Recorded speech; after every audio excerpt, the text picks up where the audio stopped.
Hi guys, good morning! So today is our 17th day ng ating daily vlog and gloomy pa rin. And as you can see, napaka-gloomy pa rin. So now it's already 7:07 a.m. and of course, we will be having our review ng trade natin yesterday.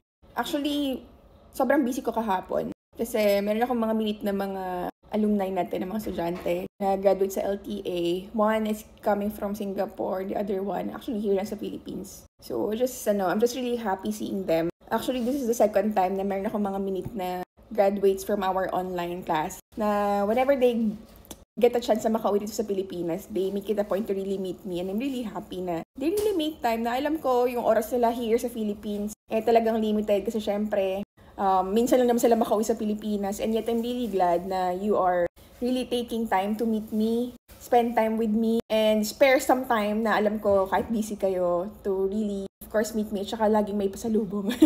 Thank you guys. And hopefully yung mga ibang online students natin, pag nakauwi kayo, nagkaroon kayo ng pagkakataon makauwi dito sa Pilipinas, syempre, ma-meet ko rin kayo, diba? Para makamusta ko naman yung mga trades nyo. And syempre, you're very much welcome to visit our campus. So you will be able to get your books, your certification, and you can do also sit-in sa mga classes natin if merong available. Hindi naman ka madamot sa mga sit-in. As long as mag-grow ka sa trading journey mo, go.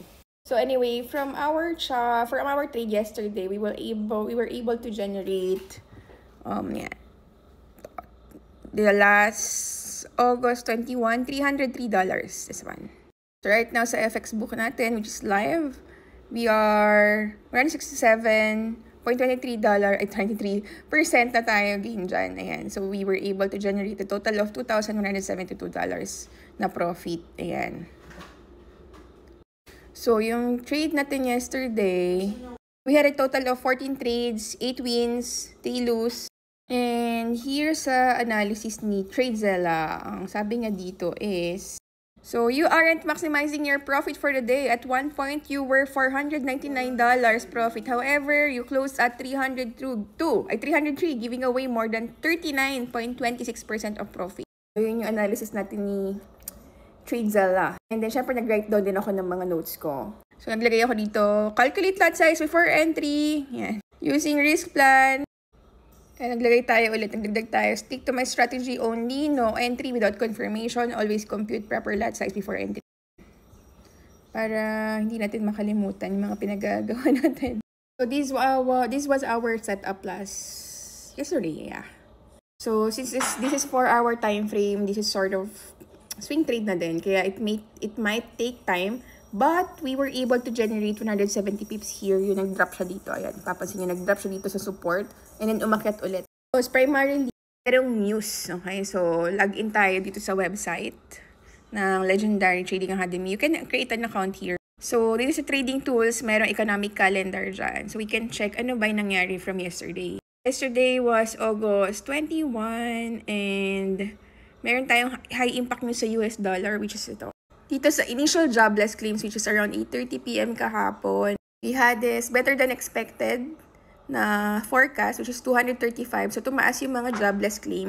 So, kapag dumami yung mga nag-claim na walang trabaho sa US, syempre, it's not favorable sa US dollar. So, pabagsak ang USD kapag ganon. What will happen with gold? Since inversely correlated ang US dollar sa gold, ang gold is aakyat. And I believe this is one of the reasons bakit nag-push up si gold last night, instead of babagsak na siya papunta tuloy-tuloy sa support.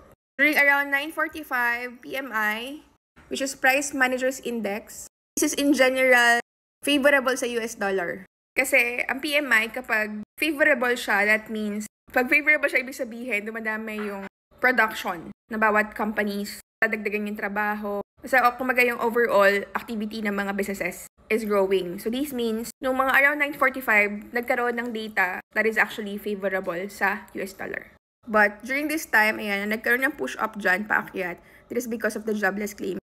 So right now, we're expecting na, hopefully, i-follow nyo itong trend na to. Para tayo mag-drawing dito na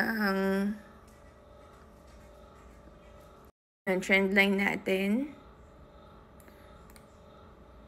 Ayan. So, this is our trend channel, trend downward. So, kung mapapansin nyo, ayan, na-touch nga na itong ating resistance and even itong MA200 natin. So, kahit na inakyat niya pataas, there's still a chance na ibababa niya rin to papunta dito sa support.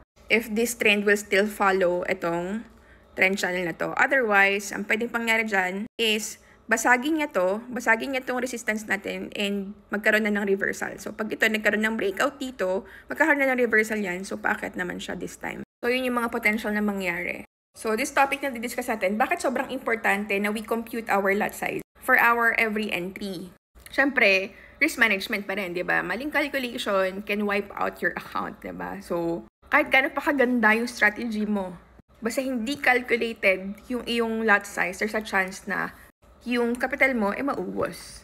And syempre, consistency sa trading. Kasi syempre, proper lot sizing ensures na yung risk mo per trade is consistent. So say for example, ang risk mo per trade na willing ka is 1 to 2%. And you just wanted to make sure na ang risk mo lang or yung potential na matalo mo for a specific trade is just 2%.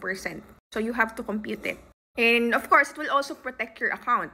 Kasi we tend to over-leverage, diba? So kapag kunwari mag-open tayo na account, nilagay natin dyan is 1:1,000, 1:2,000. So there's a high chance na makapag-trade tayo na malaking volume. Siyempre, mas malaki yung volume ng trade natin, mas malaki yung risk dun sa account natin. So, without proper lot sizing, makakapag-over-leverage tayo and mag-lead to sa margin call. Margin call is stop out or sunog.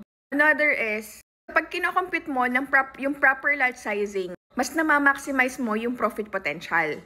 Kasi, there are people naman na ang ginagawa nila is 0.01 lang yung trade nila. Which is also wrong. Kasi you have to compute yung lot size mo so you will have better or aligned yung risk-reward ratio mo. For example, you're risking $10 and you will potentially earn $30. So, kung nag-trade ka lang ng 0.01, hindi mo na maximize yung $30 na sana potential earning mo. Kasi what we wanted to do here is ma-ensure natin na mas malaki yung winning mo compared sa losses mo. So, magagawa mo lang yun kung mako-compute mo yung lot size. And syempre, kapag gumagamit ka rin ng proper lot sizing, it will help you na magkaroon ka ng psychological advantage. Kasi iba pa rin yung pakiramdam knowing na you are only risking a controlled amount. Syempre, nakaka-reduce siya ng fear, ng anxiety, ng overthinking. And syempre, it will help you to stick with your plan rather than, syempre, yung mag-panic ka dun sa mid-trade, diba? So, ang laki din talaga ng impact when you compute your lot size. Kumbaga, ang lot sizing is your trading seatbelt. Kasi it controls your risk, it protects your account, and also it allows you to trade with confidence, consistency. So here, sa ating Legendary Trading Academy na portal, meron tayong calculator dito na pwede nyo magamit. You need to do is punta lang kayo sa website ng Legendary Trading Academy, which is ito, puro mukha ko rin yan, and then mag-sign up lang kayo dito. Once na nakapag-sign up na kayo dito, and nakumpleto nyo na lahat ng mga details na kailangan dito, magkakaroon kayo ng portal, which is marireceive nyo yung login credentials nyo, and magkakaroon na kayo ng portal na ganito. Though magkaiba tayo ng portal kasi pag hindi pa kayo enrolled sa freshman, sophomore, junior, senior, wala kayong ganitong portal. But you will have these trading tools wherein pwede kayong mag-compute. Meron tayo ditong trading calculators, and meron tayong position size and risk calculator na ginagamit dito. So pwede nyo gamitin to guys. So say for example, ang tinitrade nyo is gold. And then, yung currency na dineposit nyo is US dollar. So, ngayon, pwede nyo i-compute dito. Ano yung open price na ginamit nyo? Say, for example, balikan natin yung trade natin kahapon for this trade. So, kung ang entry natin is 3343, pwede natin ilagay dito is 3343. Ilagay 3343. Talagay natin yung stop loss price dito. So, yung stop loss natin is 3352. 3352. Yan, lagay natin dyan. Tapos, ang account balance ko, ito yung balance natin, 3398. Ayan, 3398 yung account balance natin.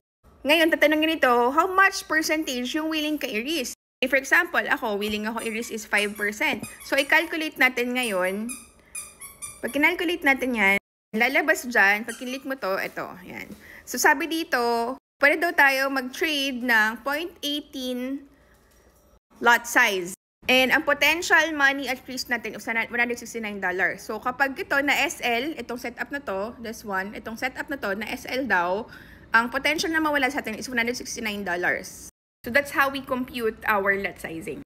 See, hindi tayo nag 0.01, pero ang at risk lang natin sa 5% lang. Allowable for me, makakatulog ako, and syempre, I'm still at peace. And ayan, marami pa tayo dito mga ibang calculator, PIP calculator, drawdown calculator, compounding calculator, ayan. Mag-sign up lang kayo dito sa website www.legendarytradingacademy.com. So that's